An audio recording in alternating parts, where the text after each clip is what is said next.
خیبر پختونخوا کے مختلف اضلاع میں تیز آندھی بارشوں نے تباہی مچا دی۔ مختلف حادثات میں 9 افراد جاں بحق اور 7 زخمی ہو گئے۔ تفصیلات کے مطابق خیبر پختونخوا کے مختلف اضلاع میں تیز آندھی، موسلا دھار بارشوں اور آسمانی بجلی گرنے کے باعث مختلف حادثات میں 9 افراد جاں بحق اور 7 زخمی ہو گئے ہیں۔ صوبائی ڈیزاسٹر مینجمنٹ اتھارٹی نے نقصانات کی ابتدائی رپورٹ جاری کر دی، جس میں بتایا کہ جاں بحق ہونے والے 9 افراد میں 5 مرد، 2 خواتین اور 2 بچے شامل ہیں۔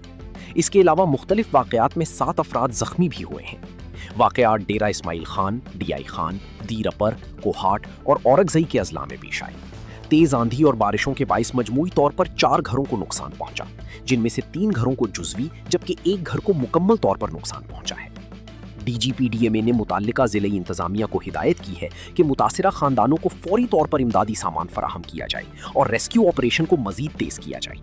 پی ڈی ایم اے، ریسکیو 1122 اور مقامی ضلعی انتظامیہ متاثرہ علاقوں میں فیلڈ پر موجود ہیں اور امدادی سرگرمیوں میں مصروف ہیں۔